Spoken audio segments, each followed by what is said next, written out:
इस कहानी की शुरुआत एक ऐसे घर से होती है जहां सुबह की हलचल में भी दिल के भीतर एक अजीब सा सन्नाटा छुपा है। एक पिता है जिसकी थाली सामने रखी है लेकिन भूख कहीं खो चुकी है, क्योंकि आज उसकी बेटी की विदाई का बोझ उसके सीने पर पत्थर बनकर रखा है। खुशी भी है कि उसने अपने फर्ज निभाए हैं, और दर्द भी है कि जिस आंगन में हंसी गूंजती थी वहां अब खामोशी उतरने वाली है। तभी ईशा सामने आती है, वही ईशा जो इस घर की बहू होकर भी बेटी का हक मांगने से नहीं डरती। अपने हाथों से बने आलू के पराठे वो ऐसे परोसती है जैसे हर कौर में अपनापन घुला हो। वो हंसते हुए जिद करती है, डांटती है और जबरदस्ती खिलाती है, और उस पिता की आंखों में कुछ पलों के लिए फिर से काव्या की झलक लौट आती है। वही बेटी जो कभी इसी तरह प्यार से उसे खिलाया करती थी, पर यह गर्माहट ज्यादा देर नहीं टिकती, क्योंकि अचानक वही आवाजें जो प्यार से उठ रही थी अब घबराहट में बदल जाती हैं।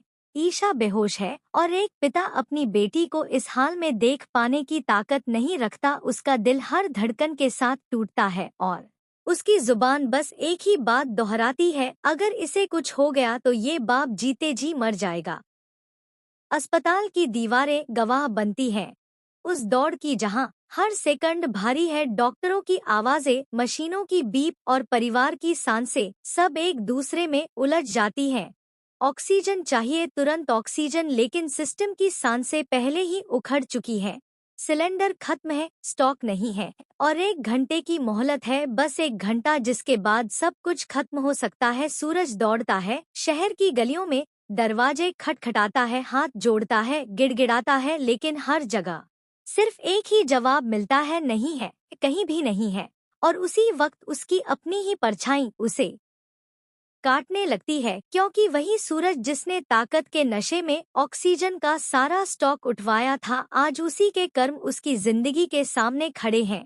गुस्से में वो खुद को कोसता है, उसकी आवाज टूटती है, उसके फैसले, उसकी गुंडागर्दी, उसकी जिद, सब कुछ आज ईशा की सांसों पर भारी पड़ रहा है। और फिर कहानी पलटकर यादों में चली जाती है, जहां राखी के दिन ईशा अपने भाई से एक वादा लेती है कि वो उसे कभी छोड़कर नहीं जाएगी। माँ की कमी को उसने खुद में समेट लिया था और भाई के हर डर को अपने आंचल में छुपा लिया था। वो हंसते हुए कहती है कि वो हमेशा साथ रहेगी, परेशान करेगी, सताएगी, और वही वादा आज अस्पताल के गलियारों में गूंज रहा है, जैसे ईशा खुद अपनी बेहोशी में भी उसे निभाने की जिद कर रही हो। मंदिर में हाथ जुड़ते हैं, भगवान से सौदे नहीं, बस पुकार होती है, अगर आज इस बच्ची को कुछ हो गया तो हमारा विश्वास डगमगा जाएगा।